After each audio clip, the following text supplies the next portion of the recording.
서울시립과학관과 한국연구재단이 함께하는 토호과학 강연에 오신 여러분 환영합니다. 오늘 진행을 맡은 서울시립과학관의 강연아입니다. 오늘도 많은 분들이 지금 참여해 주시고 계신데요. 김정환님 안녕하세요. 멜로님 안녕하세요. 오늘도 함께 강연을 도와줄 에듀 서포터즈 친구분이 지금 나와 계신데요. 나노 소개 부탁드려요. 네, 안녕하세요. 오늘 서울시립과학관 에듀서포터즈 크리에이터 나노 김동석입니다. 오늘은 제가 혼자서 패널을 맡게 되어서 많이 떨리고 긴장도 되지만 이제 여러분들과의 원활한 소통을 위해서 한번 최선을 혼자서 열심히 해보겠습니다. 오늘은 질병 고위험군 예측을 위한 설명 가능한 인공지능의 도전이라는 제목으로 인제대학교 변혜영 교수님 모시고 진행됩니다. 변혜영 교수님께서는 인제대학교 AI융합대학에서 빅데이터와 노인병 고위험군 예측을 연구하고 계십니다. 그럼 큰 박수로 모셔보도록 하겠습니다. 교수님 안녕하세요. 네, 안녕하세요. 자, 여러분 반갑습니다. 교수님 안녕하세요. 근데 네. 보니까 유튜브를 운영하고 계시던데 혹시 소개라도... 네, 감사합니다. 말씀 안 하시면 제가 먼저 말씀을 드리려고 했는데요. 전 사실 이제 전문 유튜버는 아니고요.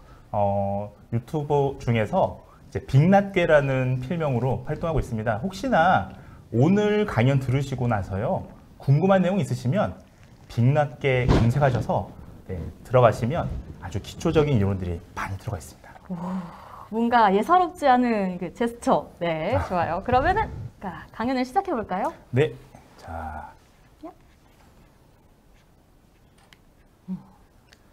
자, 안녕하세요. 자, 오늘 제가 들려드릴 이야기는요. 자, 질병 고위험군 예측을 위한 설명 가능한 인공지능의 도전입니다. 그래서 이 강연은 크게 두 가지로 나눠져 있고요. 앞에는 자, 질병 고위험군을 왜 예측해야 되는지에 대한 내용들을 다루고자 합니다. 그리고 나서 오늘 사실 후반부에는요. 설명 가능한 인공지능이 왜 필요한지에 대해서 여러분들하고 같이 이야기 나눠보는 시간을 가져보려고 합니다. 저는 인제대학교의 변혜원입니다. 앞서 말씀드렸다시피요. 혹시나 이런 의료 빅데이터에 대해서 좀 궁금하신 분들이 계시다면요.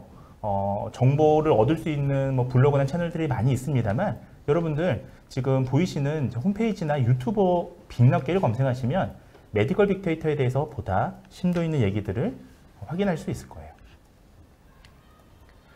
자, 오늘 제가 여러분들한테 들려드릴 이야기는요. 자, 꼭 알아가셔야 될 것 크게 5가지를 제가 정해봤습니다.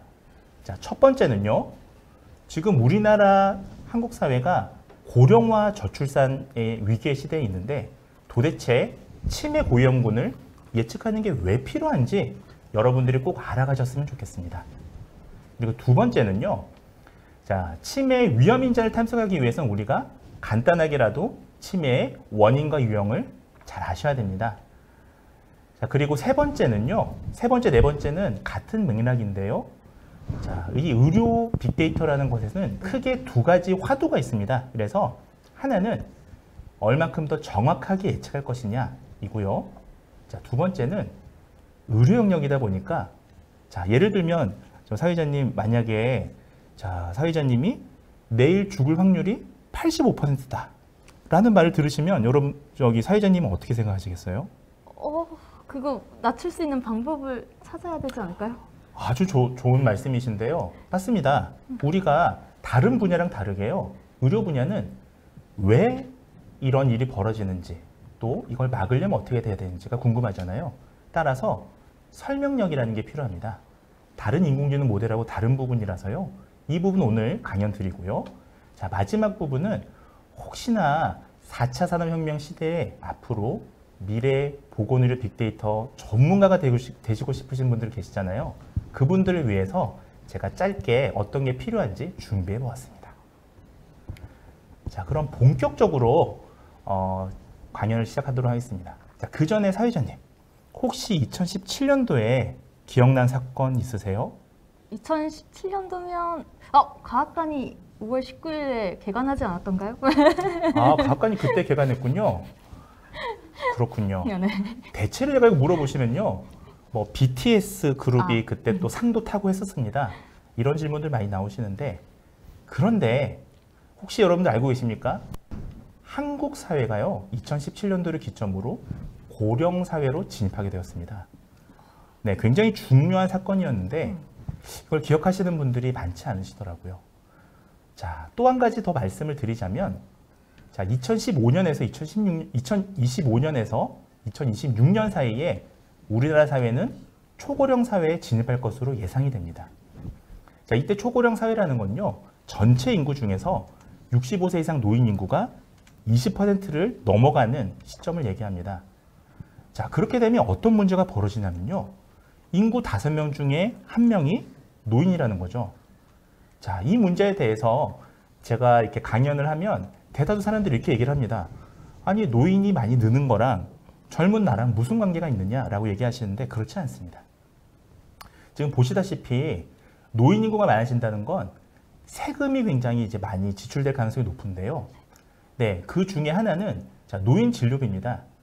사실 보면 지금 2017년을 기준으로요, 약 한 전체 의료비의 40%가 노인 진료비를 차지하고 있습니다. 그러니까 노인 총 진료비 대비 노인 진료비가 40% 가까이 차지하는 겁니다. 자, 그 중에서도 만약 잘 낫지 않는 만성질환 같은 질병들은요, 끊임없이 노인 의료비를 증가시키는 주요 원인이 되고 있죠. 자, 그래서 결국 노인이 는다는 건 자, 한국 사회에 그만큼 필요한 재정도 많이 들고요.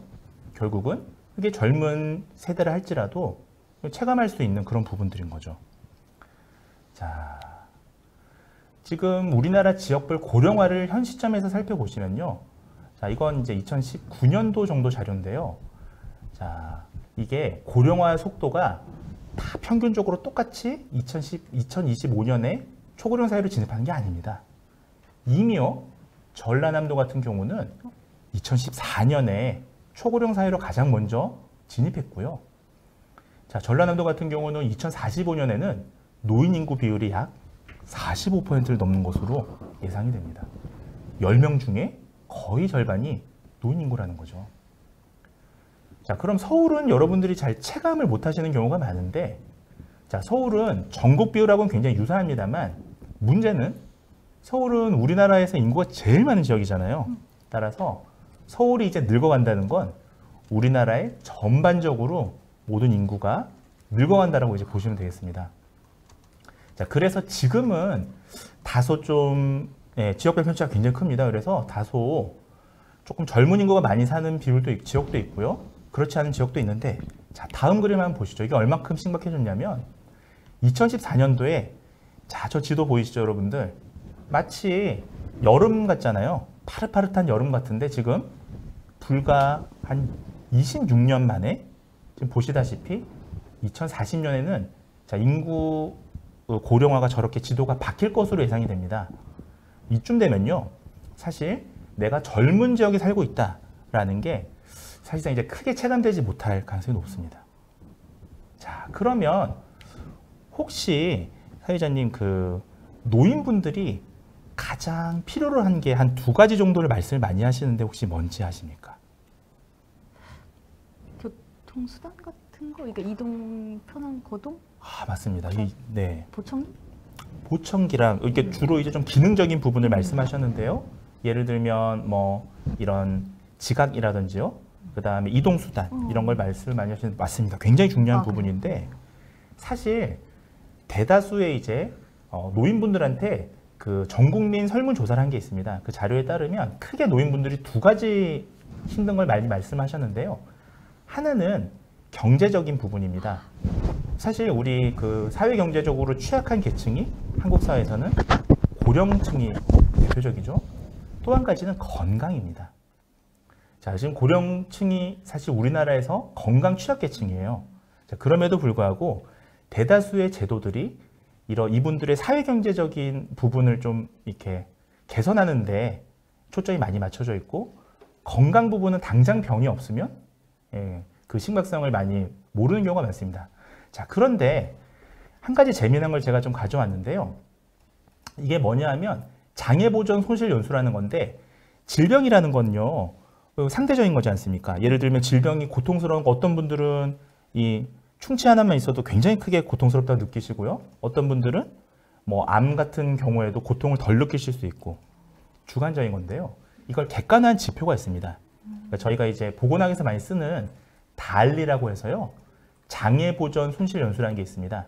자, 이거는 제가 간단히 설명을 드리면, 자, 질병끼리의 이제 상대적인 비교를 위해서 만든 지표인데요. 0으로 가면 갈수록 이런 장애 비율이 적은 거고요. 손실률이 1로 가면 갈수록 사망에 가깝습니다. 지금 저 보시면, 자, 치매에 대해서 제가 지금 오늘 말씀을 드릴 텐데, 치매가 보시면 달리가 한 0.43 정도 되고요. 자, 여기 보시면 캔서라고 돼 있죠. 이건 이제 전이성 암을 얘기하는데요. 전이성 암이 아까 4.8이니까 사실은 치매는요, 암하고 거의 유사할 정도의 손실을 가져오는 질병입니다. 그럼에도 불구하고 많은 사람들이 치매에 대해서 그 위험도나 심각도를 잘 모르시는 분이 많습니다. 그래서 제가 오늘 강연을 하는 이유가요. 앞부분에 이렇게 배경을 말씀을 드리는 이유가 치매라는 질병이 우리 주변에 흔하고 상당히 중요하다는 말씀을 드리고 있는 겁니다. 자, 얼마큼 이게 지금 흔한 질병이 될 거냐면요. 우리나라 치매 환자 수가 자, 우리나라 건강한 노인만 느는 게 아니고요. 고령화가 되면서 치매 환자 수도 급증하고 있습니다. 대표적인 게 2015년도에는 2015년 기준으로 대략 한 65만 명 정도 우리나라에 치매 환자가 있으셨는데요. 이것이 2024년이 되면요. 100만 명을 넘어갑니다. 자, 그리고 2041년쯤 되면요. 200만 명을 넘어갑니다. 근데 문제는 뭐냐 하면 2040년에 우리나라 고령화 혹시 몇 퍼센트 정도라고 예측하십니까? 사회자님? 35? 맞습니다. 아주 정확하게 우리 사회자님은 이 치매에 대해서 그래도 배경 지식이 아주 많으신데요. 자, 33%에서 35%가 노인 인구가 될 것으로 예측되거든요. 그러니까 인구의 3명 중에 한 분이 노인인데 그 중에서도 치매 비율이 노인 중에 자, 12.3%가 치매 환자일 가능성이 높다는 거죠. 이거는 굉장히 큰 수치입니다. 자, 한 가지 예시를 들자면요. 여러분들 뇌졸중에 대해서 요즘 굉장히 많이 걱정하시더라고요. 최근에 또 뇌출혈 때문에 어떤 연예인 분이 좀 안 좋은 일도 있으셨잖아요. 근데 뇌졸중의 유병률은 45세 이상 유병률이 4%입니다. 근데 지금 치매는 65세 이상 지금 유병률이 10%가 넘어가니까 굉장히 심각한 질병이라고 보시면 되겠습니다.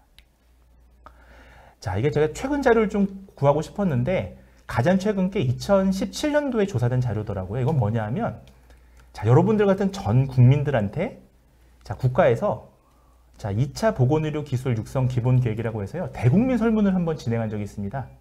2017년도에 국민들한테 물어본 거죠. 자, 가장 극복해야 할 질환이 뭐냐? 그 다음에 어떤 게 제일 고통스럽냐라고 국민들한테 물어봤더니요. 자, 국민들이 의료비 지출 부담이랑 환자 가족의 고통, 발병 원인의 불확실성 이 세 가지 측면에서 치매가 가장 위험한 질병이다라고 얘기를 했습니다. 자, 또 한 가지 지금 주목해 보셔야 될 게 자, 바로 두 번째 저 환자 가족의 고통입니다. 자, 일반적으로 지금 뭐 뇌졸중이라든지 치매라든지 이런 질병들은요. 혹시 치매가 발병 후에 보통 언제까지 유지되는지 아세요? 사회자님? 쭉 계속 하지 않아요? 맞습니다. 우리가 치매를 만성질환 또는 디제너레티브 디지즈 그러니까 점진적으로 나빠지는 질병이라 얘기하는데 보통 치매 발병 후에 10년 가까이 유지가 됩니다. 치매가 발병 후에요. 사망 이르기까지 10년 정도 걸리는 것으로 보고되고 있습니다. 이 10년 동안 환자 가족의 고통이 어마어마한 거죠. 지금 보시면 암이나 정신건강보다 치매가 훨씬 높잖아요. 국민들은 저렇게 응답을 하신 거예요. 또한 치매 환자가 증가하면서요. 어마어마한 사회경제적 비용을 유발하게 됩니다.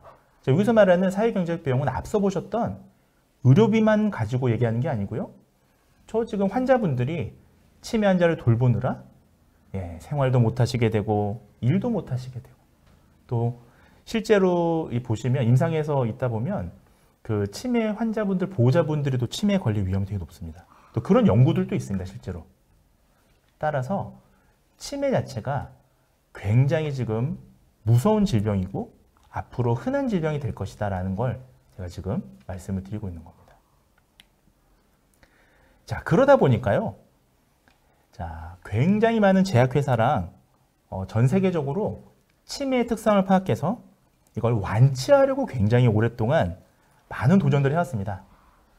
자, 그래서 대표적으로 머크랑 로슈, 일라이릴리 이런 화이자 이런 회사들은 다국적 회사들인데요. 천문학적인 돈을 투자합니다. 대표적으로 일리아릴리라는 회사는요. 지난 30년간 이 치매 치료제, 그러니까 치매 완치제에 투자한 비용이 자그마치 한화로 35조 9천억 원이에요. 이게 얼마나 큰 돈인지 혹시 제가 한번 사회자님께 여쭤보겠습니다. 사회자님 혹시 우리나라에 시군구의 지자체가 한 몇 개 정도 되는지 아세요? 시군구 지자체요? 100에서 150개? 아, 150개. 예, 비슷한데요. 우리나라 시군구가 267개쯤 될 겁니다. 맞네. 자, 이게요. 35조 9천억 원이 도시 지하철 하나 짓는데 한 1,000억 원 좀 든다고 가정한다면 365석을 건설할 수 있는 비용이에요. 그러면 생각해 보세요, 여러분들. 35석. 시군구 전국의 지자체 외에 읍면동에 100개를 더 설치할 수 있죠? 그러면 우리나라에 전국이 다 지하철 노선으로 이어질 수가 있을 겁니다. 이 정도의 큰 돈을 일라이릴리라는 한 회사에서 투자한 돈입니다. 자, 뿐만 아니고요. 전 세계 모든 나라들이 뇌영상은행이라는 것을 운영하면서 이런 MRI나 CT나 어떤 임상 자료들을 이렇게 공유하기 시작합니다. 우리가 은행처럼요. 이렇게 데이터들을 공유해서 함께 연구하자 이거죠. 그래야 우리가 더 일반화할 수 있거든요. 자, 그럼에도 불구하고 자, 제가 한번 퀴즈를 내겠습니다, 여러분들. 자, 여러분들 치매 치료제는 완치제는 개발이 됐을까요? 안 됐을까요? 여러분들 어떻게 생각하십니까? 두근두근. 자, 제가 답을 알려드리면 이렇게 많은 비용을 쏟아붓고 전 세계의 모든 학자들이 다 연구했는데도 불구하고요. 현재까지 치매 완치제는 아직도 개발되지 않았습니다. 네, 안 됐을 것 같다고 지금 많이들 응답을 해주시고 계신데 그나마 성과가 한 3가지 정도 있었는데요. 좀 말씀을 드리자면 치매를 완치할 수는 없지만 우리가 조기에 발견해서 이 치매 인지적인 이런 감퇴를요 조금 늦출 수 있는 그런 약들이 개발이 됐습니다. 뭐 대표적인 게 콜린 분해 효소 억제제인 도네피질이나 갈란타민이라는 약명인데요. 이런 것들이 있고요. 자, 그 다음에 제일 마지막에 이제 개발된 게 메만틴이라고 하는 수용 기량제가 있습니다. 그래서 근데 이게 한 가지 우리가 좀 주목하셔야 될 게 지금 30년 동안 엄청나게 많은 돈을 쏟아붓고 전 세계가 지금 다국적 기업들이 다 연구했잖아요. 제일 마지막에 FDA 승인 받았던 약이 2003년도에 개발된 메만틴이에요. 그러니까 다시 말씀을 드리면 아직까지도 제일 마지막에 개발된 메만틴 이후에 19년이 지날 때까지도 치매 완치제에 대한 개발 소식이 아직도 없습니다. 또 한 가지 좀 말씀을 드리자면 여러분들이 유사과학은 아니지만 이런 대체의학이라고 하나요? 그래서 비타민 E나 B나 그 다음에 셀레길린, 에스트로겐 대체요법, 진코민, 이 은행잎 추출물이거든요. 자, 이런 것들이 무슨 병에 도움이 된다, 특히 치매를 예방하는 도움이 된다 이런 말씀 혹시라도 들어보셨는지 모르시겠는데, 네, 지금 치매 예방제를 영양제처럼 팔면 불티나겠다고 말씀하시는데 지금 말씀드린 이런 것들이 자, 메타 연구라는 게 있습니다. 이렇게 기존의 연구들을 다 종합해서요. 실제 그러한지를 밝혀내는 이 연구에서는 지금 보시는 스테틴 계열 약물까지 다 실질적인 임상적 효과가 없는 걸로 이제 결론이 지어졌습니다. 네, 그래서 여러분들 지금 현재까지는 정리하자면 치매를 완치할 수 있는 약도 없고요. 또 치매를 어떤 예방할 수 있는 물질 자체가 명확하게 뭐가 있다라고 얘기하기 어려운 겁니다. 네, 지금 충격받으신 분들이 몇 분 계신데 네, 이런 얘기하면 또 이런 건강회사에서 또 아니라고 얘기할 수 있겠지만 실제 메타 연구에서는 그렇게 밝혀졌습니다. 이쯤에서 나노가 지금 궁금한 질문이 있는 것 같은데요. 나노 질문해 주세요. 네, 아까 멜룸님께서도 아까 치매 완치제를 개발하는데 어려움이 있다고 실시간 질문을 올려주셨는데 사전에 들어온 질문에 따르면 암과 같은 이제 질병들은 표적 치료 항원제나 그런 것처럼 이제 구체적인 치료제 개발이나 완치제 개발이 막 이루어지고 있는데 치매 치료제 경우는 아까 교수님께서 말씀하신 것처럼 그러한 부분에서 아직 너무 진행도 안 됐고 어려운 점이 많다고 하시는데 혹시 그 구체적인 이유가 있을지 되게 궁금합니다. 네, 아주 참 흥미로운 질문인데요. 저희가 이제 질병이라는 거를 발병 단계에서 진행 단계까지 보시면 예를 들면 갑자기 발병되는 질병들이 있습니다. 예를 들면 뇌졸중 같은 경우는 발병 시점부터 후유장애가 생기기까지 굉장히 급속도로 진행이 되죠. 또는 우리가 뼈가 부러진다든지 하는 거는 어떤 순간적인 원인에 의해서 우리가 근골격계가 망가지는 거지 않습니까? 근데 문제는요, 여러분들 치매는 앞서 제가 말씀드렸다시피 발병 이후부터 사망에 이르기까지 한 10년 가까이 진행이 됩니다. 그래서 이게 우리가 이런 것들을 진행성, 퇴행성 질환이라고 얘기하죠. 점점 나빠집니다. 자, 그러다 보니까 우리가 원인을 알아야 사실은 치료제도 개발하고 완치법을 만들 거 아닙니까? 근데 문제는 이게 아직까지 치매를 발병시키는 뚜렷한 원인을 아직 찾지 못했습니다. 지금 무슨 아프로프로틴 2포라든지 한 8종 정도 지금 치매 유전자가 지금 밝혀지긴 했는데요. 그것만으로 사실 설명할 수는 없거든요. 따라서 현재까지는 정리를 하자면 이렇게 치매를 어떤 생물학적으로 이렇게 약을 개발한다든지 치료법을 개발하는 학문이 있는 거고요. 현실적으로 완치제가 어렵기 때문에 지금으로서는 그러면 안 걸리게 하는 방법밖에 없지 않습니까? 그래서 그 치매로 갈 사람들을 조기에 탐지해서요. 이분들을 그래도 조기에 관리해서 이렇게 예방을 한다는 이런 두 가지의 의학적인 흐름이 있습니다. 네, 혹시 대답이 됐는지 모르겠네요. 네. 네. 대답이 됐다고 하네요. 네. 다시 강연으로 들어가 볼까요, 그럼? 네, 좋습니다. 자, 그러면 제가 앞서 지금 치매가 이렇게 완치제가 개발이 안 됐다고 말씀을 드렸는데요. 그리고 앞서 지금 전 세계적으로 어마어마한 천문학적인 돈을 투입해서 치매를 예방하거나 아니면 치매 치료제를 찾으려고 했는데 우리나라도 비슷하게 투자를 많이 했습니다. 그래서 대표적인 게 2007년도부터요. 우리나라는 치매와의 전쟁을 정부가 선포합니다. 자, 그래서 그때 처음으로 전국적인 연구가 시행이 되고요. 서울대학교 조명재 선생님께서 이제 첫 유병률 조사를 하기 시작합니다. 자, 그리고 그때 투자했던 돈이 그래도 큰 돈이죠. 200억이 그 당시에 투자가 됐습니다. 그리고 나서 성과가 가이드라인 같은 게 개발이 됐고요. 지금 여러분들 보시는 이게 그 당시에 개발됐던 가이드라인이에요. 그래서 저거 사실 저도 이 가이드라인 개발하는데 일조를 했었습니다. 그래서 보시면 자, 지금 요 근거 기반 치매 예방이라고 해서요. 자, 저때 이제 333 수칙이라는 게 혹시 들어보신 분들 계실지 모르겠는데 예를 들면 3권 이상의 책을 즐기고 3가지 그 절주라든지 흡연이라든지 이런 걸 참고요. 그 다음에 3가지를 행해라. 이런 것들이 이제 근거 예방 치매의 어떤 방법으로 국민들한테 알려지기도 했고요. 자, 그런데 문제는요. 자, 지금 정확하게 2007년부터 우리나라가 치매의 전쟁을 선포했는데 지금 15년이 지났지 않습니까? 자, 지금은 그러면 어떻게 됐나? 여러분들 어떻습니까? 지금 15년이 지난 지금도 자, 결론은 여기 나와 있죠. 치료보다는 치매 같은 경우는 예방이 우선이다 라는 말씀을 제가 드리겠습니다. 자, 그러면 이제 예방법에 대해서 좀 말씀을 드릴 텐데요. 많은 사람들이 이렇게 제가 치매 안 걸리는 방법이 뭡니까? 라고 물어보면 자, 이러이러한 것들이 치매를 안 걸리게 하는 방법입니다 라고 말씀하시면 대부분 이렇게 반응을 많이 하세요. 아니, 그런 거 다 나도 알고 있고 그거는 삼척동다도 다 아는 얘기인데 왜 이런 얘기를 하느냐, 이런 얘기를 많이 하시죠. 근데 저희가 하는 일이 이런 겁니다. 자, 단순히 몸에 좋은 행위를 많이 하고 몸에 나쁜 행위를 금하는 게 아니라 예를 들면 흡연을 하면 치매 위험이 몇 %도 높아지느냐, 이런 것들을 과학적으로 밝히는 거죠. 또 한 가지가요. 자, 제가 지금 치매는 완치할 수 있는 의학적 방법이 없어서 예방이 중요하다고 했는데 자, 구체적으로 여러분들 사람은요.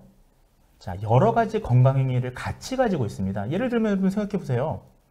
자, 흡연하시는 분들이 음주도 같이 하시죠. 운동도 안 하시죠. 자, 근데 또 몸에 좋은 비타민을 드시죠.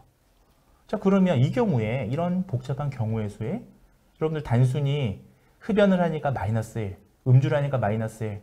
근데 뭐 비타민 하나 먹으니까 다시 뭐 플러스 1 해서 뭐 위험도가 1이다 이렇게 얘기할 수는 없지 않습니까?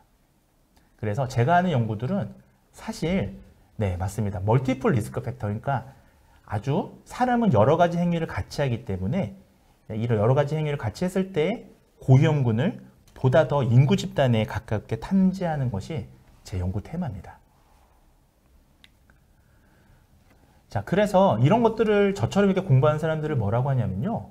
메디컬 빅데이터라고 얘기합니다. 메디컬 빅데이터 과학자라고 얘기합니다. 그래서 메디컬 빅데이터가 뭐냐 하면 크게 두 가지인데요. 하나는 이제 거의 메디컬 빅데이터를 하시는 분들의 한 9할 정도, 90%는 이제 이미지나 영상을 이용해서 어떤 질병을 탐지한 연구들을 하십니다. 대체로 또 공학자분들이 많으시고요. 저는 사실 이제 질병 연구자라서요. 저는 이제 질병 연구자로서 빅데이터를 써서 어떤 질병의 고위험군을 탐색하는 역할을 하기 때문에요. 저는 이제 어떤 고정된 어떤 영상이나 이미지보다 시시각각 변화하는 사람의 행동 패턴이라든지 건강 습관이라든지요. 그런 라이프 로그 파일이라고 그러거든요. 그래서 이런 데이터들을 주로 이렇게 이용해서 연구를 하고 있습니다. 그래서 AI라는 게 여러분들 많이 들어보셨죠? AI는 뭐 지금 모르시는 분들이 없을 정도로 여러 영역에서 쓰이는데 그 중에서 의료 빅데이터라고 하는 걸 조금 말씀을 더 드리자면 저처럼 질병을 예측하는 분들도 계시고요. 그 다음에 신약을 개발한다든지 또는 여러 가지 이제 부가가치를 뭐 컨텐츠를 개발한다든지 하시는 쪽으로 포커스가 맞춰져 있고요. 자, 우리나라에서는 아직 좀 생소하신 분들이 많으신데 미국이나 영국이나 일본에서는 이게 국가 차원에서 육성하고 있습니다. 그래서 메디컬 빅데이터 전문가라고 하면 거기에 대한 수요가 굉장히 지금 많은 게 사실입니다. 근데 우리나라에서는 아직까지 이게 공학 베이스에서 이 학과를 만들어야 될지 아니면 의학 베이스에서 만들어야 될지 아직 이런 부분들이 조금 왈가왈부한 부분들이 많아서요. 아직 우리나라에서 좀 생소한 부분들이 좀 있습니다. 빅데이터가 나온 김에 그 공통적인 질문이 한번 있었는데요. 나누가 한번 소개시켜 줄까요?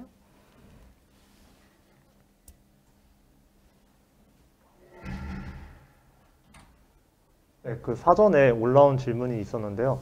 그 아까 뭐 미국, 영국 이런 데서 이제 메디컬 빅데이터를 이용해서 이제 AI 개발을 하신다고 하셨는데 이제 그런 점에서 의사가 만약에 오진을 내리면 의사를 상대로 이제 소송을 진행하고 하는데 그럼 아까 메디컬 빅데이터를 기반으로 만들어진 이런 AI나 인공지능들이 오진을 내리면 어느 부분에서 누가 책임을 지게 되는지 그러한 점에서 궁금하다는 질문이 올라왔습니다. 아, 네, 아주 이거는 굉장히 중요한 질문이고요. 아주 멋진 질문들을 하시네요.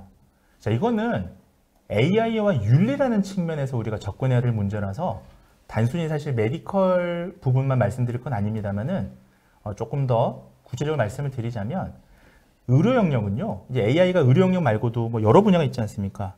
근데 예를 들면 자율주행 같은 분야들은 물론 이제 윤리적인 부분이 들어갑니다만 자, 목적지까지 안전하게 이 승객을 모시고 가면 사실은 문제가 해결이 되잖아요.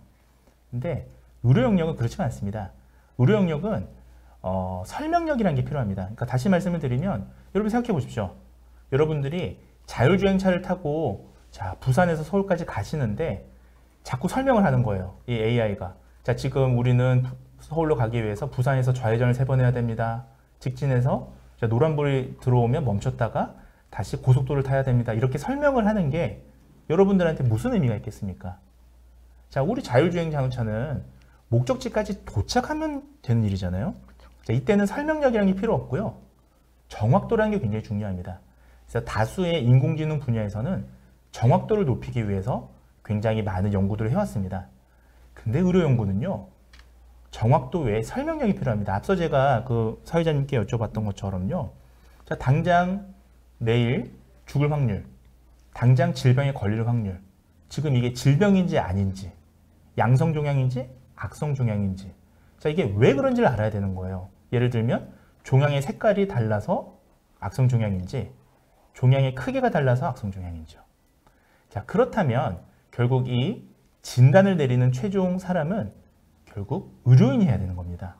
그래서 다른 영역에 비해서 조금 의료가 속도가 느린데요. 왜냐하면 법적으로 좀 규제가 들어가 있습니다. 그래서 의료 영역에서 인공지능을 부르는 또 다른 명칭이 있습니다.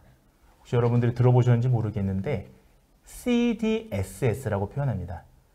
Clinical Decision Support System이라고 하는데요. 결국은 의료인들이 진료라는 거 우리가 의사결정 진단이라고 표현하는데 그것을 진단하는 데 있어서 도와주는 역할을 하는 게 인공지능이다라는 표현을 함축하고 있는 의미입니다. 따라서 자, 지금 현재로서는 오진이라고 하는 건 좀 적합하지 않을 것 같은데 앞으로 미래에는 이제 정말 사람같이 판단하는 인공지능이 늘어가고요.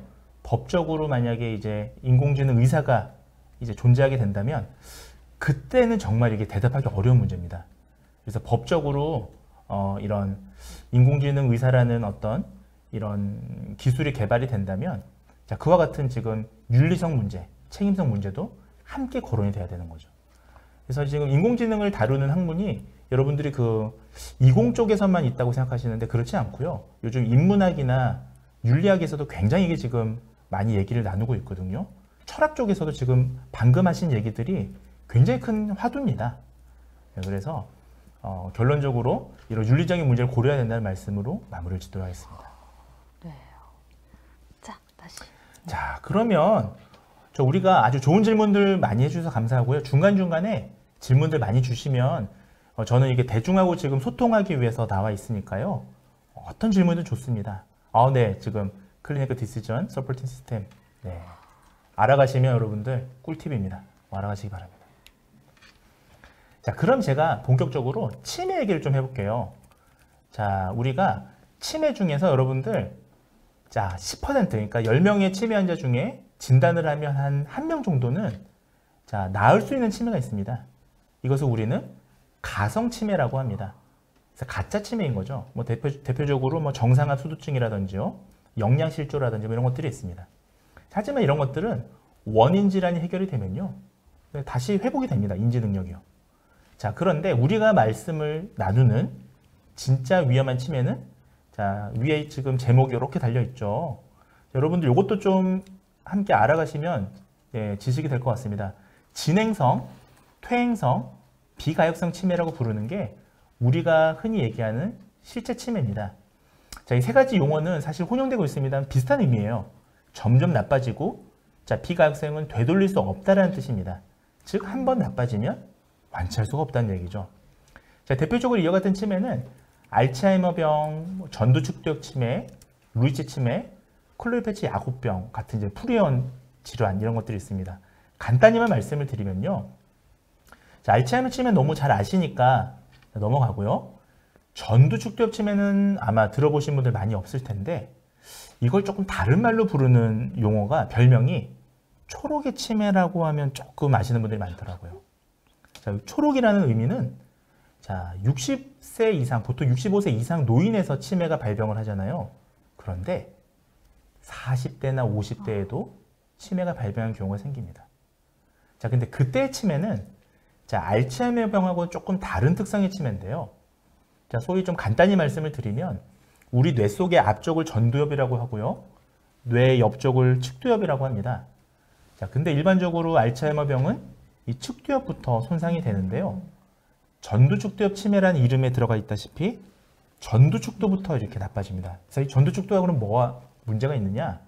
간단히 말씀을 드리면 전두엽이 하는 일은 아주 고차원적인 계획 같은 걸 담당하고요.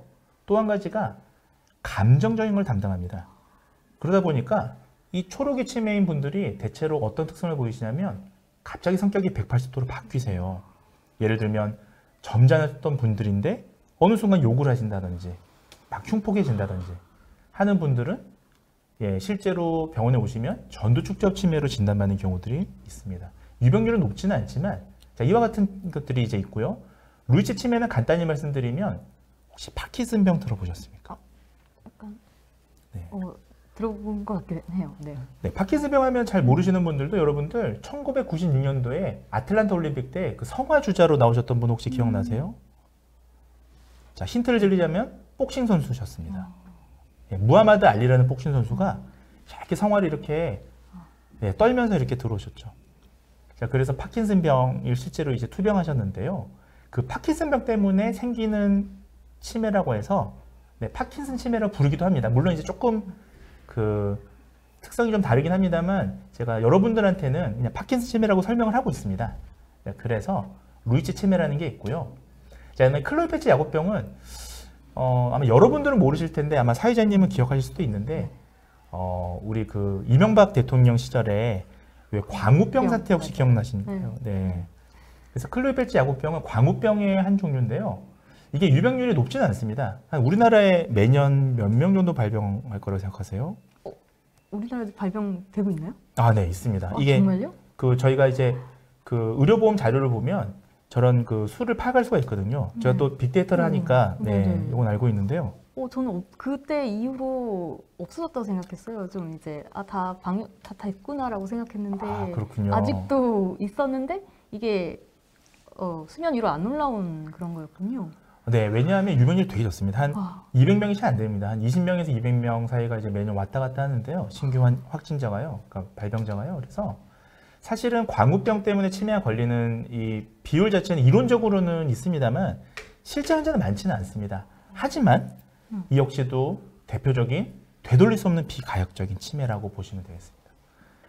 자, 그럼 여러분들 이제 궁금하신 게, 자, 치매 그러면, 자, 이 비율이 그럼 얼마큼 되느냐. 지금 보시는 건 우리나라 데이터는 아니고요. 자, 이제 쿠밍스라는 이 분이 아주 유명하신 분이신데, 이게 이제 이분이 얼마큼 유명하시냐면 치매를 진단하는 기준을 하나 만드신 분이세요. 그래서 이게 이제 대체적으로 전 세계의 경향을 보면 제일 많은 게 알츠하이머 병이고요. 두 번째로 많은 게 혈관성 치매고요. 나머지 이제 말씀드렸던 뭐 루이치 치매라든지 이런 것들은 한 10%를 넘지 않습니다. 다 합쳐도요. 근데 우리나라는 좀 혈관성 치매의 위험이 높습니다. 왜냐하면 오늘 수업에서는 오늘 강연에서는 다루지 않을 거라서 제가 간단히 한 말씀드리면, 자, 왜 혈관성 치매가 높을까요? 우리나라에서는. 혹시 음주 문화랑 관련 있는 거 아닌가요? 아, 맞습니다.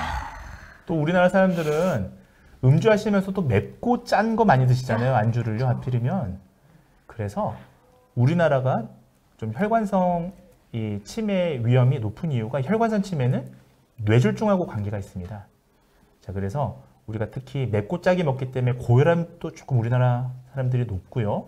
거기에다가 음주까지 이렇게 하시게 되면 하필이면 이 뇌혈관이 터지거나 막혔는데 그 부분이 만약에 기억을 담당하는 부분이라면 혈관성 치매가 발병할 수가 있습니다. 자, 그러면 근데 정확하게 말씀을 드리면 이제 가장 많은 비율을 차지하는 알츠하이머 치매 같은 경우는, 자, 여러분들 저희는 지금 제가 오늘 질병 고위험군을 조기 예측한다는 게 이제 주제라고 말씀을 드렸잖아요. 정확하게 알츠하이머 치매를 확진하려면요, 사실 부검을 통해서 확진을 해야 됩니다. 이때 이제 세 가지 기준이 있는데 이건 간단히 말씀을 드리면, 자, 여기 보시면 뇌가 위축돼 있다고 해서, 자, 여기 지금 이게 뇌실이라는 부분인데요. 이게 실제로 지금 잘 모르시는 분들이 보면 차이를 못 느끼시겠지만 제가 뒤에서 좀 설명을 드릴게요. 여기 지금 사실 공간이 커져 있습니다. 이게 공간이 커진 게 아니라 사실은 뇌가 줄어들면 이 공간이 커져 보입니다. 자, 이 뇌 위축이 있어야 되고요. 두 번째는 노인반이라고 해서, 자, 이런 반점이 있어야 되고요. 자, 신경섬유 농축제라고 해서 이런 아밀로이드 농축제가 발견이 돼야 되는데, 자, 문제는 이건 뇌 부검이지 않습니까? 그래서 이미 사망한 이후에, 자, 확진을 지을 수가 있는 겁니다. 자, 그렇다면 사망한 이후에 어떤 병명을 짓는 게 의미가 있을까요? 그렇죠. 의미가 없죠. 여러분들이 이미 이쯤 되시면 그 행동으로 여러분들이 어떤 분들이 치매가 있다 없다를 이미 판단할 수 있을 겁니다. 자, 따라서 우리가 조기에 예측해서 관리를 해야 이분들이 그래도 더 인간답게 살다가 결국 한 10년 정도 치매를 앓으시고 돌아가시게 되거든요. 따라서 이 치매는 고위험군, 그러니까 초기에 초기에 탐지하는 게 굉장히 중요합니다. 자, 그래서 우리가 MRI로 확진 전에, 이제 MRI는 우리가 죽기 전에 뇌를 해부하지 않더라도 그 경향을 볼 수 있잖아요. 그래서 자, 지금 보시면 제가 좌측에는 지금 정상 이제 노인들 뇌고요. 우측에는 대조적으로 알츠하이머 치매 환자의 뇌를 지금 보여드리고 있는데요.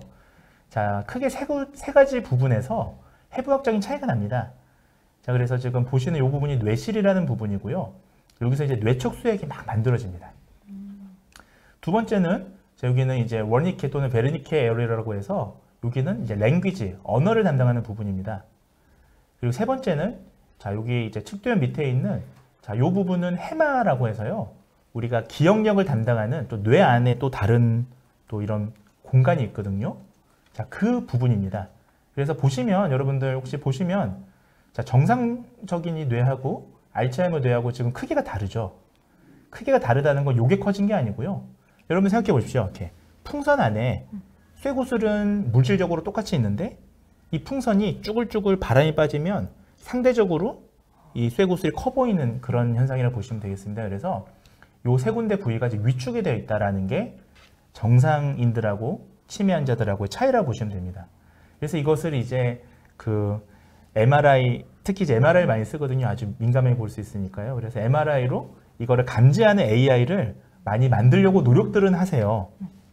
근데 이게 워낙 이 퇴행성 질환이다 보니까 워낙 오래 걸리는 질환이다 보니까 예를 들면 폐암이냐 폐암이 아니냐 이런 AI는 지금 이제 시판돼서 나와 있습니다. 시장에. 근데 치매냐 아니냐를 판단하는 건 너무 어려운 일인 거예요. 왜냐하면 아주 오랜 기간 동안 서서히 저런 해부학적 변화가 일어나다 보니까요.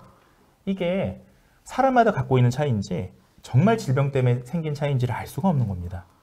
자, 그래서 자, 지금 보시면 다시 한번 제가 좀 강조해서 보시면 위에는 지금 정상 노인 고령자고요. 아래는 지금 알츠하이머 환자인데 여러분들 이렇게 대조해서 보시면 AI로 이 사진을 딱 감별해내는 이런 의료 인공지능이 만들어지면 좋겠구나 생각을 하실 텐데 실은 이거는 제가 극도로 대비된 지금 사진이고요. 이 정도 되시면 거의 알츠하이머 사망 직전이라 보시면 됩니다. 자, 그러시면 자, 지금 요 세 군데 이제 여러분들도 보시면서 이 차이를 아시겠죠? 자, 여기 지금 요 부분 뇌실이고요. 측뇌실이고요. 네, 많이 넓어졌네요. 네, 그리고 이걸 측뇌실을 위에서 본 사진이고요. 자, 그리고 여기 지금 해마에 있는 요 안쪽 부분까지 여러분들 여기 랭귀지 부분. 자, 지금 보시면 이제 비교하실 수 있는 자, 여러분들도 지금 거의 뭐 의료 인공지능처럼 네, 수준이 높아지신 겁니다. 매년 MRI를 찍어서 비교해보면 혹시 가능하지 않냐라는. 네, 그거 굉장히 좋은 말씀이신데, 그렇죠. 매년 찍어보면 좋겠지만, 여러분들 혹시 MRI 찍는 비용 얼마인지 아십니까? 브레인 MRI, 뇌 MRI 찍는 뇌는 좀 더 비싸지 않나요? 네, 이게 브레인 MRI하고 이제 척추 쪽 찍는 MRI가 대표적인데요. 자, 이게 보험이 안 됩니다. 그래서 이 뇌 MRI, 브레인 MRI 같은 경우는 병원마다 좀 차이가 있는데 보통 50에서 80만 원 정도 하거든요. 자, 여러분들 생각해 보십시오. 만약에 여러분들 코로나 같은 경우에 키트로 간단히 여러분들 집에서 자가 진단 하시잖아요. 근데 이게 한 100만 원쯤 한다. 매년 여러분들 100만 원씩 하실 의향이 있으신가요? 아니요. 그렇죠. 사실 우리가 이런 선별 검사라고 표현하는데요. 이 스크리닝 키트는 비용이 너무 비싸면 효과적이지 않습니다. 또한 두 번째는 자, 지금 저 MRI 혹시라도 찍으신 분들은 잘 아실 텐데 원통에 관 안에 들어가서 30분 정도 계속 찍어야 됩니다. 그래서 사실은 선별 검사는 효과적이지 않습니다. 우리나라 인구가 한 5천만 명쯤 되신다 치면 뭐 노인분들이 한 600만 명쯤 되신다 치면 자, 매년 그걸 찍으시려면 비용도 많이 들고 기관도 많아야겠죠. 또 한 가지 더 중요한 사실은요. 자, 해부학적인 구조의 변화는 이렇게 느리게 진행되는 질병의 경우에는 민감하게 파악하기가 어렵습니다. 예를 들면 여러분들 나이가 들어감을 여러분들이 이런 뭐 주름의 이런 개수 같은 걸로 매년 찍어서 민감하게 파악한다 보다는 제가 지금 나이가 몇 살입니까? 라고 물어보는 게 훨씬 빠르잖아요. 네. 그러니까 이런 것들을 굉장히 파악하고 싶어 하는데 오히려 치매 환자들은요. 자, 바로 요겁니다. 자, 신경심리 검사를 통해서 원래 진단 확진이 되고요. 자, 민감하게 우리가 추적하는 용도로 스크리닝 검사로 MRI가 아니라 지금처럼 보시는 신경심리 프로파일이라고 표현하는데 이걸 통해서 합니다. 이건 어떤 기전이 있냐면 간단히만 말씀드리면요. 자, 지금 보시면 자, 각 뇌는요. 이 브로드만 영역이라고 해서 뇌가 각각 담당하는 어떤 영역들이 있습니다. 예를 들면 뭐 전두엽은 요 보시다시피 출원 영역을 담당하고요. 뭐 예를 들면 여기는 청각피지라고 해서 네, 그 소리를 인지하는 그런 영역이 있죠. 자, 반대로 이 부위가 손상당한다면 그러면 청각에 문제가 생기겠죠. 자, 그래서 이걸 이용하는 겁니다. 그래서 신경심리검사의 어떤 기전은 뭐냐 하면, 자, 원래는 어떤 해부학적인 변화가 일어나고 나서 어떤 그와 관련된 기능이 떨어져야 되는 건데, 우리가 MRI로 아주 디텍티브하게 민감하게 볼 수가 없으니까요. 자, 반대로 이 점수를 통해서 이 해부학적인 구조의 변화를 미리 감지하자는 거죠. 자, 어떤 느낌인지 혹시 아시겠죠? 자, 그래서 신경심리 검사가 중요하고요. 그래서 저는 이제 대부분 많은 분들이 이제 MRI 영상을 통해서 의료인공지능을 개발하려고 하시는데, 저는 그래서 이 신경심리 검사를 기본적으로 이용하고 있고요. 거기에 사람의 습관이나 행동이라든지 이런 소위 이제 로고 데이터라고 하는데, 이것을 이용해서 복합적인 인공지능 예측을 만들고 있습니다. 자, 그래서 결국은 앞서 보셨던 신경심리 검사 외에 치매와 관련된 여러 가지 요인들이 있습니다. 자, 근데 이 요인도 사실 재밌는데요. 자, 보시면, 자, 결국 위험인자가 있고요. 위험인자라고 하는 것은 어떤 질병을 악화시키는 인자입니다. 또 반대로 우리는 어떤 인자들은 질병을 막아주죠. 자, 그래서, 자, 이 요인에는 위험 요인도 있고 보호 요인도 있는데, 결국은, 자, 보호 요인은 많이 가지고요. 위험 요인을 적게 가진다면 아무래도 치매를 예방할 수가 있겠죠. 그래서 앞서 보셨던 신경심리 검사의 어떤 경향하고요. 저는 이러한 인자들을 같이 복합적으로 많이 봅니다. 자, 또 한 가지 말씀을 드리자면, 자, 여기 보시면, 자, 치매의 지금까지 위험 요인으로 알려져 있는 것들이 대체로 이와 같습니다.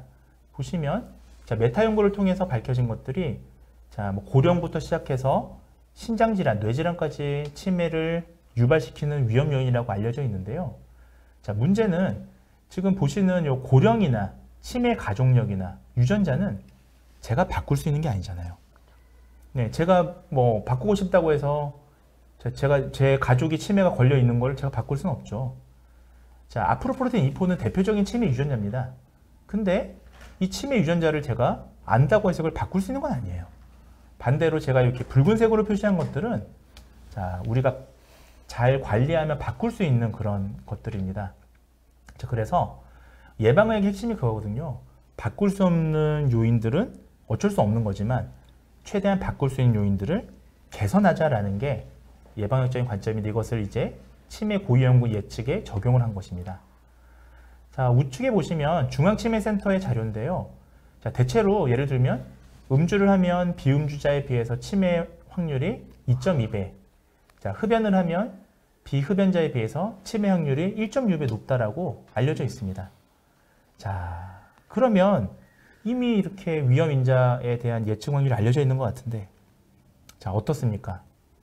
실은 그렇지가 않은 거예요. 무슨 말씀을 드리려냐면, 자, 대체로 여러분들 음주만 하고 다른 건 다 안 하고, 흡연만 하시고 다른 우울증도 없고 당뇨도 없고 비만하지도 않고, 네, 그 음주도 안 하시는 그런 분들은 되게 드물지 않습니까? 결국 우리는 이런 위험 행위들을 여러 가지를 가지고 있죠. 자, 거기에 대한 연구는 많이 없는 거예요. 저는 그런 멀티플 리스크 팩터를 연구하는 그런 연구자라 보시면 되겠습니다. 자, 그래서 이것을 종합하자면 대체로 지금까지 있어 왔던 예방의학적 연구들의 어떤 한계점이 세 가지 정도 있는데요. 자, 첫 번째는 조금 어려운 말인데, 자, 우리가 이런 분포를 가정한 스몰 데이터 분석이라고 합니다. 이런 분석에서는 정규성이나 등 분산성을 가정합니다. 자, 이건 뭐냐 하면 환자 집단하고 정상 집단하고 분포가 같아야 된다는 거예요. 자, 그런데 생각해 보십시오. 우리가 환자라는 질병 자체가, 자, 정상적인 사람들 중에서 익셉셔널한 사람들이잖아요. 그러니까 그 예외적인 사람들이잖아요. 자, 그렇기 때문에 애초에 질병 자체가 정규성이나 등분산성을 완전히 이렇게 충족하는 경우가 굉장히 드뭅니다.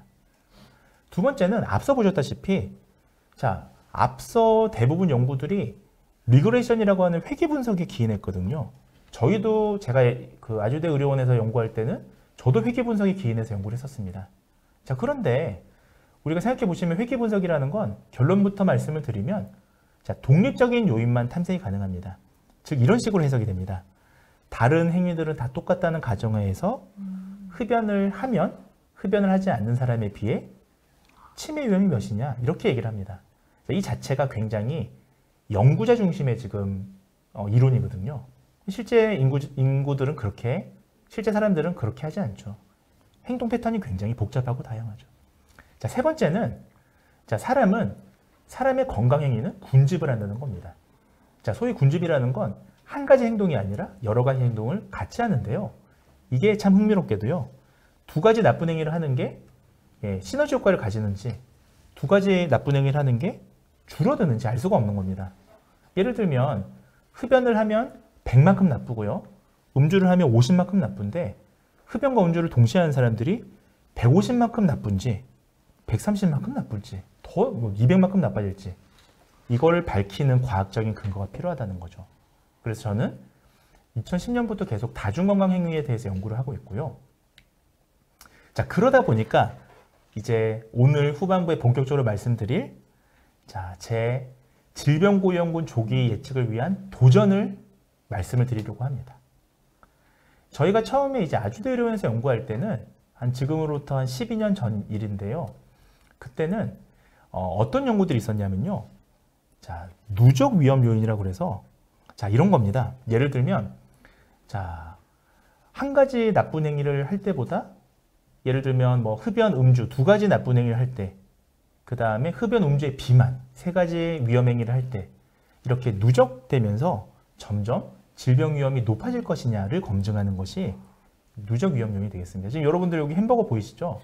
패티가 한 장일 때보다 패티가 저렇게 더 많으면 내 비만에 얼마큼 더 걸릴까? 뭐 이런 내용이 되겠습니다.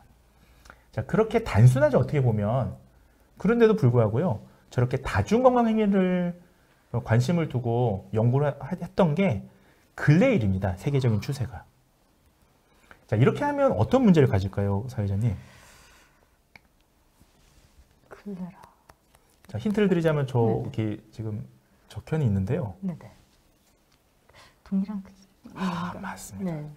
맞습니다. 아주 좋은 말씀이십니다. 지금 이 가정은 흡연하고 음주하고 다 1이라는 가정하에서 하나일 때보다 2개일 때, 2개일 때보다 3개일 때. 자, 근데 가중치가 다 똑같지 않죠. 가중치라는 거는 위험 요인에 미치는 영향이 똑같지 않다라는 겁니다. 흡연이 더 나쁠 수도 있지 않습니까? 음주보다.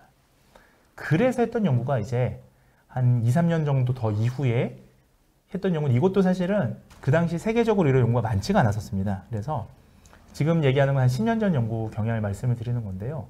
그래서 저희는 더미 변수라는 걸 이용했습니다. 혹시 더미 변수 들어보셨나요? 그래서 더미 약간 가짜 같은 네. 그런 거 아닌가요? 네, 비슷합니다. 네.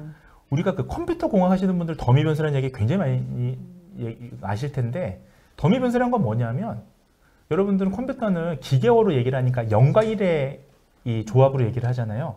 자, 그래서 어떤 현상을 0과 1의 어떤 그 수치로 바꿔주는 걸 더미 변수라고 합니다. 예를 들면 1은 000, 2는 010, 뭐 3은 001, 뭐 이런 식으로 바꿔주는 겁니다. 자, 그렇게 하면 자, 지금 보시면 여기 예를 들면 이 4가지 건강 행위를 가지고 16가지 지금 어떤 경우의 수가 나오지 않습니까? 자, 그래서 음주, 뭐 흡연 이런 것들을 지금 경우의 수를 16가지로 나눠서 이제 그 조합을 본 겁니다. 자, 근데 이렇게 해도 2가지 문제가 발생합니다. 하나는 지금 이렇게 되면 변수가 늘어나면, 그러니까 위험 요인이 늘어나면 경우의 수도 기하급수적으로 증가하는 거죠. 지금 4개의 위험 요인만 가지고 얘기했는데도 16개의 그룹이 나눠지지 않습니까? 자, 근데 뭐 5개, 6개면 훨씬 많아지겠죠. 또 한 가지가 실제 인구 집단에서 드문 조합이 발생합니다. 지금 보시면 여기에 뭐 한 3%밖에 안 되는 그런 그룹도 있거든요. 자, 이런 그룹들은 실제 인구 집단에서, 이 연구가 지금 실제 인구 집단 사람들을 대상으로 한 건데요. 그럼 실제 인구에서 이런 집단은 얼마 안 되는 거죠, 비중이. 자, 그래서 그 이후에 제가 또 연구했던 것들은 스코어링입니다. 자, 이거는 미국이나 독일학자들이 많이 이용을 했었었는데요. 이거는 스코어를 만드는 겁니다. 예를 들면 자, 이런 위험 요인들을 조합해서요. 100점 만점 중에서 100점 만점으로 이렇게 환산하는 거죠. 그래서 제가 만약 한 68점쯤 맞았으면 내 위험 요인이 어느 정도인지 이런 것들을 마치 검사 도구처럼 이용하는 겁니다. 이것도 문제가 있습니다.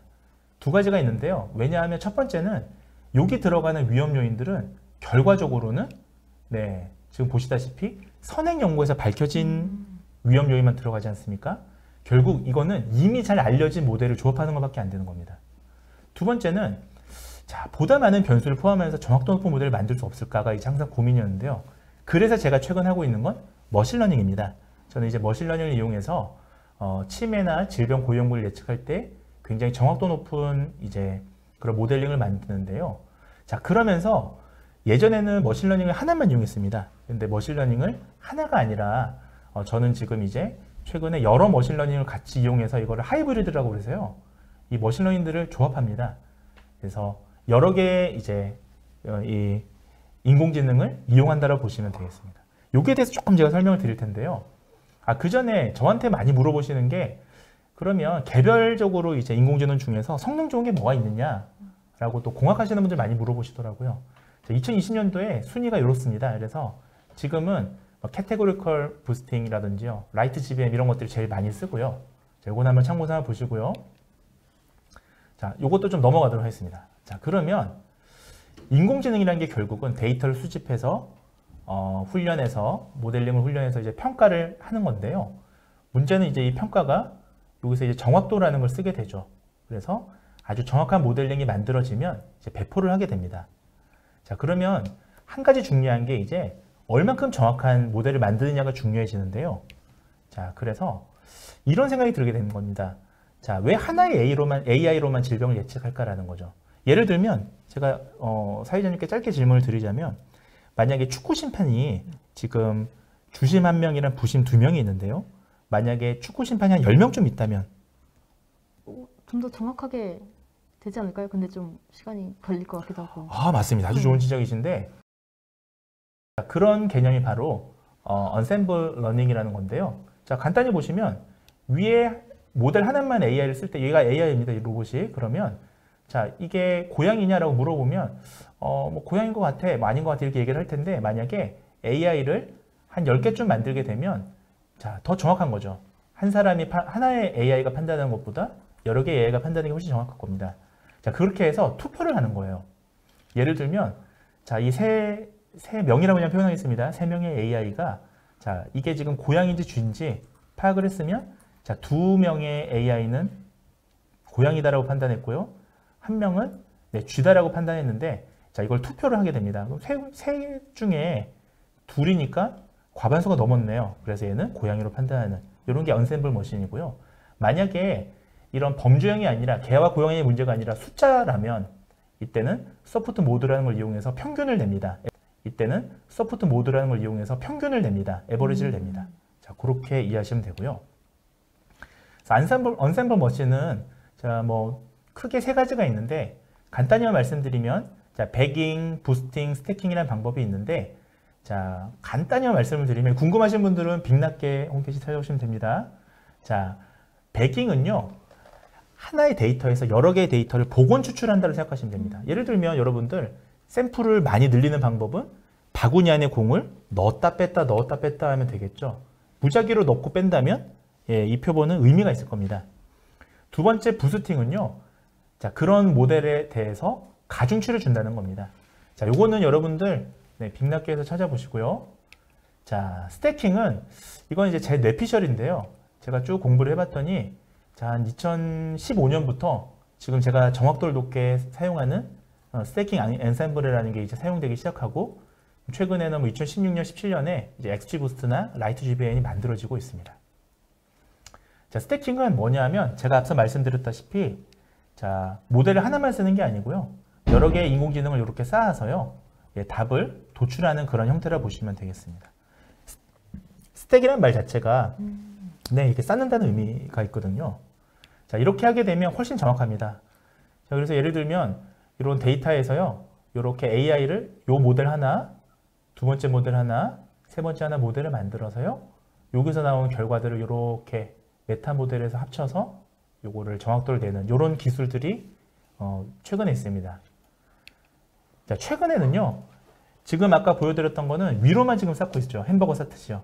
근데 요새는 이게 이제 딥러닝이라는 여러분들 혹시 뭐 많이 이제 보셨을 것 같은데 이런 딥러닝 모델처럼 옆으로 쌓습니다. 패럴 스트럭처라고 하는데요. 이렇게 마치 여러분들 생각할 때 직렬하고 병렬 구조라고 생각하시면 되겠습니다. 건전지 직렬 병렬 많이 하시잖아요. 자, 이렇게 하면 더 정확해집니다. 요게 한 2019년에 이제 발견된 것들이고요. 자, 이제 그렇게 하고 나면 성능을 어떻게 이제 얘기할 것이냐? 자, 성능은 한 가지로만 얘기할 수 없다라는 걸 요거는 꼭 말씀을 드리고 싶어서요. 사람들이 정확도로만 얘기하는데 여러분들 만약에 하이브리드 차 이게 얼마나 좋냐 나쁘냐 얘기할 때 여러분들 얼마나 빨리 갈 수 있냐만 얘기하진 않잖아요. 연비로 얘기할 수도 있는 거고요. 경제성으로 얘기할 수도 있는 거죠. 그래서 AI도 마찬가지입니다. 여러분들이 이제 그런 부분들을 좀 고민하시는 게 이제 공학자랑 질병학자의 좀 차이라고 보시면 되겠습니다.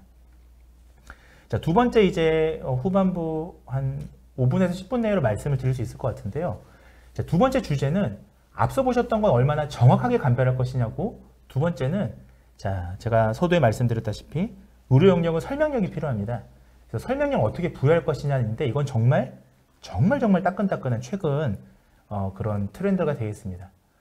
예를 들면 자, 딥러닝에서는요. 자, 딥러닝이라는 게 아마 여러분들 많이 들어보셨을 텐데 자, 이렇게 연산하기가 어렵기 때문에 그래서 이제 우리가 블랙박스 구조라고 얘기하거든요. 이 블랙박스 구조이기 때문에 이렇게만 나옵니다. 이 그림은 95%의 확률로 고양이 그림이다. 이렇게만 나오죠. 자, 근데 때로는 어떤 분야에서는 설명력이 필요합니다. 그래서 예를 들면 얘는 귀가 뾰족하고요. 수염은 이렇게 생겼고요. 그래서 얘는 이런 이유 때문에 95% 확률로 고양이입니다. 이렇게 얘기를 하는 거죠. 그래서 앞서 보셨다시피 양성종양이냐 악성종양이냐를 구분할 때 우리가 색깔이 문제인지 뭐 뎁스가 문제인지 깊이가 문제인지 이런 것들을 얘기해 줄 수 있는 게 설명 가능한 인공지능입니다. 자, 문제는 뭐냐면 이게 최근에 이미지 연구에서는 보편적으로 합의된 방법이 있습니다. 예를 들면 영상 같은 경우는 따지고 보면 픽셀이 우리가 아주 픽셀을 쪼개면 이게 같냐 다르냐의 문제잖아요. 그래서 이 영상을 이렇게 그 어떤 부분에서 AI가 이걸 산으로 봤는지 이걸 커피로 봤는지를 이렇게 지금 표현한 게 되겠습니다. 이렇게 레이어를 이렇게 확장을 해주면서 이렇게 하는 걸 시트맵 방법이라고 하는데요. 이건 그림에선 가능하죠. 자, 문제는 여러분들 이런 사람의 행동 패턴이라든지 이런 거에서는 저렇게 정해진 사진 같은 게 아니지 않습니까? 자, 그래서 이 문제에 대해서는 이 미국 국방성이라고 하는 데가 있습니다. 달파라는 곳이 있는데 2018년부터, 그러니까 보다 근래 일이죠. 2018년부터 이 설명 가능한 AI 학습 모델을 개발하는 프로젝트를 미국 이 국방성이라고 하는 공공기관에서 진행을 하고 있습니다. 정부에서 진행하고 있습니다. 그래서 크게 세 가지 개념이 필요한데요. 심층 설명 학습이나 해석 가능한 모델, 귀납적 모델 이런 걸 쓰고 있습니다. 그래서 저는 또 이런 것들을 같이 활용해서 XAI를 또 만들고 있습니다. 자, 이런 게 예시가 되겠고요. 자, 마지막으로 제가 준비한 거는 이제 여러분들이 질문들을 많이 하실 것 같아서 빅데이터 전문가가 무엇이냐라는 말씀을 준비를 했습니다. 자, 그래서 저는 이제 의료 빅데이터를 연구하고 있지만 의료 말고도 보편적인 상황에서 빅데이터가 무슨 일을 하는지를 정리를 해왔습니다. 혹시 의료 빅데이터나 아니면 뭐 빅데이터 전문가 사회자님 어떻게 들어보신 적 있으세요? 저는 조금 들어봤어요. 아, 들어만. 네, 그러시군요. 아마 여러분들도 사회자님처럼 아마 들어봤을 가능성이 높은데요. 궁금하다는 분들 계신데 간단히 한 말씀을 드리겠습니다. 자, 4차 산업혁명의 인공지능 외에 제일 중요한 게 뭘까요? 네, 우리가 2차 산업 시대에는 중요했던 게 원유, 석유였지 않습니까? 에너지를 차지하는 그런 기업이나 분야가 세상을 지배했죠. 내연기관 시대에는요. 마찬가지로 우리가 인공지능을 만들려면 데이터가 굉장히 중요합니다. 그래서 이 인공지능에 이런 말이 있습니다. GIGO라고 하는데 혹시 들어보신 분들 계실지 모르겠는데 garbage in, garbage out 이라고 표현합니다. 그러니까 쓰레기를 넣으면요. 아주 정교한 쓰레기가 나오는 거죠. 그러니까 우리가 모델링을 통해서 정확도를 높일 게 아니라 맞습니다. 질 좋은 데이터를 넣어야 이 질 좋은 결과를 우리가 도출할 수가 있겠죠. 맞습니다. 자, 지금 마라님 이런 말씀하셨는데 빅데이터 전문가는 문제나 대상을 다각도로 보는 시야가 굉장히 중요합니다. 왜냐하면 인공지능은요. 우리가 인공지능의 원리 중에 하나가 백룰이라는 게 있습니다. 그러니까 인공지능의 오류를 어떻게 찾냐면 바로 이전의 연산에서 오류를 찾으려고 합니다. 바로 이전의 연산이 오류가 있다면 또 그 이전의 연산을 찾으려고 하겠죠. 거꾸로 거슬러 올라가면 데이터가 문제가 있으면 이거는 해결이 안 되는 겁니다. 자, 그래서 인간이 이런 문제나 대상을 다각도로 판단을 해서 AI를 활용하는 것이 굉장히 중요합니다. 빅데이터 전문가가 하는 일과 여러분들이 질문을 저한테 제일 많이 하신 것 중에 하나가 컴퓨터 공학자, 소위 이제 소프트웨어 개발자가 하는 일이랑 뭐가 제일 다르냐라는 질문들을 저한테 많이 하셔서 제가 이걸 준비했습니다. 소프트웨어 개발자는 그야말로 우리 눈에 보이는 소프트웨어를 구현하는 일을 하고 있습니다. 자, 그러다 보니까 코딩이 중요하죠. 코딩을 통해서 프로그래밍을 해야 되거든요. 자, 근데 빅데이터 전문가는 자, 구현만 하는 게 아니라 지금 보시다시피 자, 데이터를 분석하는 기획부터요. 그러니까 기획은 뭘 만들지를 정하는 거죠. 그 다음에 데이터를 수집하고 데이터를 분석해서 자, 최종적으로 이것을 해석하기까지 합니다. 따라서 여러분들이 단순 이 빅데이터 전문가는 코딩만 잘해서 되는 건 아니고요. 자, 그렇게 하려면 오히려 소프트웨어 개발하는 학과로 가시면 되겠습니다. 자, 빅데이터 전문가가 하시려면 자, 기획, 아이디어부터 결국은 해석하는 능력까지 골고루 갖추셔야 됩니다. 자, 활동 분야는 다양합니다. 여러분들, 저는 이제 의료를 연구합니다만 스마트 팩토리라든지 스마트 팩토리는 제조업 같은 데서 이제 어떤 인공지능을 도입하는 걸 얘기합니다. 자, 그 외에도 여러분들 SNS 뭐 이런 업체들 여러분들 가시고 싶어 하는 바로 거기죠. 네이버, 뭐 카카오 이렇게 회사명을 얘기해도 되나요? 네, 좋습니다. 이런 회사들. 자, 이런 회사들이 빅데이터 전문가를 많이 선호합니다. 그다음 의료기관, 금융기관, 게임회사 굉장히 많죠. 자, 마지막으로 어떤 능력이 필요하냐를 말씀을 드리자면 자, 제일 많이 저한테 물어보시는 게 수학 잘해야 되냐고 물어보시는데 저도 수학을 잘 못합니다. 수학을 잘하면 빅데이터를 보는 눈이 높아질 수는 있죠. 하지만 정말 중요한 건 사회 이슈나 트렌드에 대한 이해력입니다. 이건 AI가 계산해 줄 수 있는 게 아니거든요. 결국 이 AI를 응용하는 건 사람이기 때문에 여러분들은 이런 사회 트렌드를 잘 이해하는 게 중요합니다. 자, 그 외에 수리적인 지식이나 데이터 분석 툴, 프로그래밍을 할 수 있는 능력도 중요하겠죠. 자, 그래서 오늘 저는 설명 가능한 인공지능과 질병 고위험군의 조기 예측을 위한 도전에 대해서 1시간 강연을 이렇게 드렸고요. 오늘 제 강연은 여기서 마무리하도록 하겠습니다. 갑자기 기침이 나와가지고 아, 네네. 근데 너무 재밌게 잘 들었던 강연인 것 같아요. 지금 되게 많은 질문을 주셨는데 시간 관계상 아쉽지만 나노가 한두 가지 질문만 조금 추려주시겠어요? 이제 많은 분들이 이제 궁금해하신 분야인데 그 교수님께서 이제 치매라는 분야가 사실 이제 많은 분들에게 익숙치도 않고 근데 약간 메이저한 분야가 아니기 때문에 왜 어떻게 해서 교수님이 이런 메디컬 빅데이터를 이용해서 그러한 치매 연구에 하시게 된 계기와 그러한 과정에서 뭐 많은 어려움이 없었는지 그러한 부분에 자세한 설명을 많은 분들이 궁금해하셔서 한 번만 말씀해 주시면 감사하겠습니다. 네, 저에 대한 질문을 주셔서 강연자로서 굉장히 뿌듯합니다. 뭐 간단히 말씀을 드리면 그 치매와 유사한 질병 중에요, 베르니케 어페이지아라는 게 있습니다. 베르니케 실어증이라고 하는데요. 이분들이 치매처럼 약간 횡설수설하기도 하고요. 좀 이해력도 떨어지시고 엉뚱한 말을 많이 하시죠. 그래서 의외로요, 치매 환자분들 중에서 치매 환자로 이제 진단받고 오시는 분들 중에 베르니케 어페이지아 환자들이 또 많이 있었습니다, 과거에. 그래서 이게 두 개의 질병의 차이가 뭐냐가 되게 궁금했었고요. 저 같은 경우는 그 당시에 이제 신경심리 검사를 많이 이용을 했었었는데 그러다 보니까 치매에 자연스럽게 관심이 생겼는데 치매라는 게 우리 강연에서 말씀드렸던 것처럼 나올 수 있는 게 아니지 않습니까? 그래서 그럼 어떻게 하면 예방할 수 있는가에 초점을 맞추다 보니까 예방 부분은 저 말고도 보건학적인 분야의 연구분들이 많이 하시거든요. 그래서 저는 그러면 도대체 어떤 사람들이 치매에 걸릴까에 초점을 맞춰서 연구를 하다 보니까 지금 이제 이런 AI를 쓰는 그런 연구자의 길까지 오게 된 것 같습니다. 네. 오늘 좀 아쉽게도 여기서 시간 관계상 마치겠는데요. 나머지 질문들은 저희가 다 이렇게 해서 네, 답변을 조금 할 수 있는 강연을 한번 준비를 해보도록 하겠습니다. 교수님 오늘 이렇게 실시간으로 유튜브 이렇게 진행하셨는데 소감이 어떠셨나요? 사실 연구자로서요. 그 연구자들 모여있는 학술 대회에서 발표할 기회가 굉장히 많은데 사실 제가 오늘 여러분들하고 강연 드렸던 내용들은 대부분 지금 치매를 예방하거나 하는 것들이잖아요. 결국은 국민들이 바뀌어야 되는 연구들을 제가 하는 거라서 이런 대중 강연을 통해서 이런 제 연구 결과들을 좀 함축해서 메시지를 던져드릴 수 있는 기회가 있었던 게 너무 행복하고요. 또 이 들어주시는 분들이 혹시 주변에 노인분들이 계시거나 치매 고위험분들이 계시다면 오늘 이 강연 내용들 중에서 중요하게 말씀드렸던 이 치매가 중요하다는 것 정도는 꼭 기억하셨다가 그분들 계시면 가까운 의료기관으로 이렇게 안내하시면 좋을 것 같습니다. 네. 오늘 강연해주신 변혜영 교수님께 다시 한번 큰 박수 부탁드립니다. 네.